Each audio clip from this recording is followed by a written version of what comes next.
Horizon Zero Dawn released in February 2017 to overwhelmingly good reviews.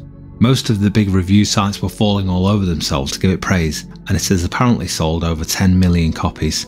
But despite all that, to be completely honest, I didn't like it at first.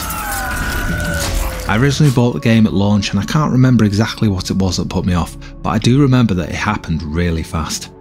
I only made it a few hours into the game. I remember running into some bugs. I think I got stuck on a rock while trying to climb something.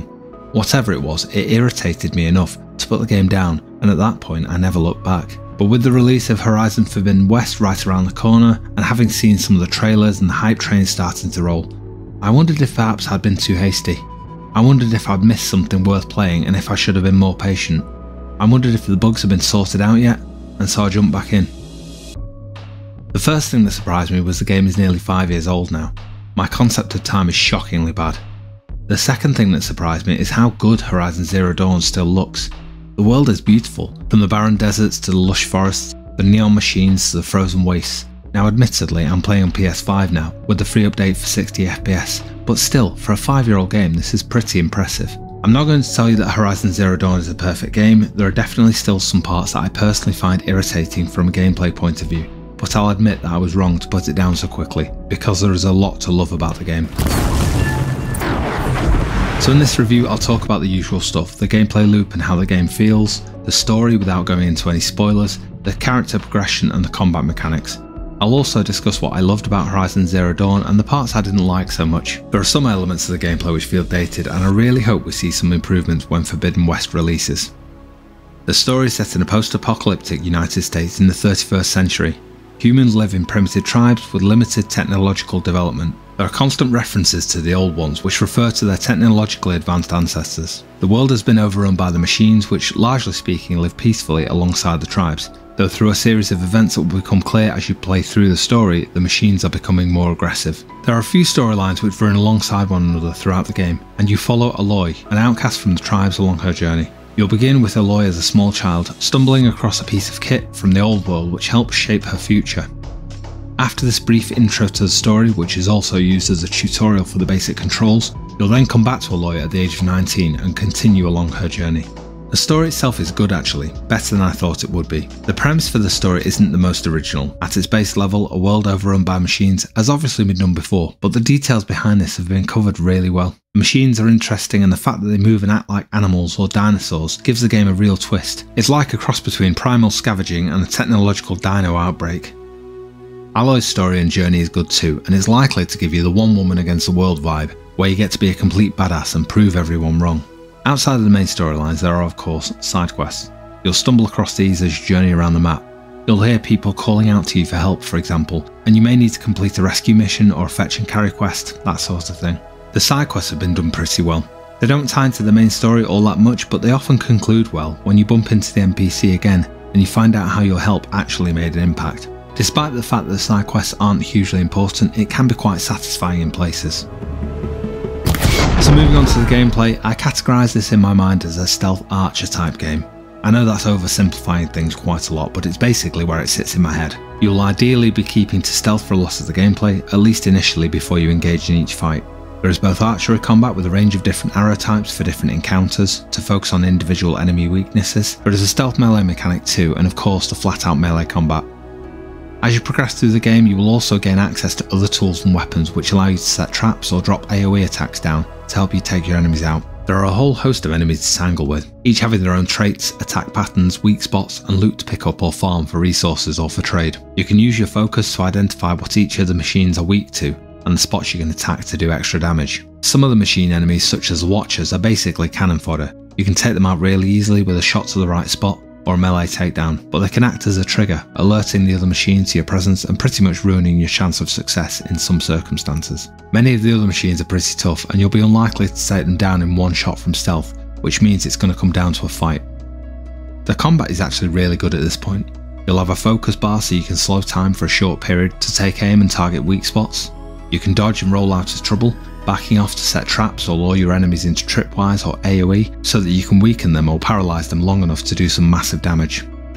Targeting weak spots is a good way to get your damage in, and it's always super satisfying to see parts of the machine you're targeting blow up or break off mid-fight. Some machines carry weapons that you can then pick up and use for a while if you manage to break them off. A number of the machines are absolute monsters too, which act as mini open world boss fights you can choose to engage with or just ignore and move around them. As you progress through the game, you will also learn how to override some of the machines, which means you can turn them to your side to act as bait. A select few of the machines can also be used to mount, which will help you traverse the world.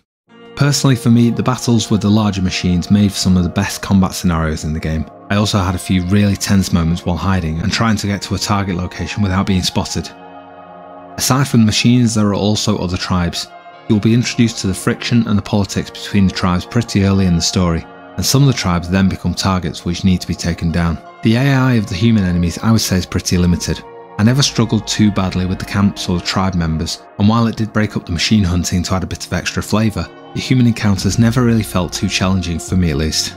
In terms of the character development, most of the upgrades in your skill tree will serve as quality of life really. You'll gain access to longer focus windows, harder hitting melee attacks, the ability to disarm and reuse traps, etc. You'll also be able to craft and hold more. And on that note, one thing I really liked was the crafting system in the game. It's unobtrusive in such a way as to feel like it's not a massive grind to get what you need. Also, crafting items on the fly, even during combat, feels good. Your damage increases and your health will come mostly from leveling up and from changing out your equipment. You'll pick up mods along your journey from looting machines and chests which will allow you to customise the gear you're using.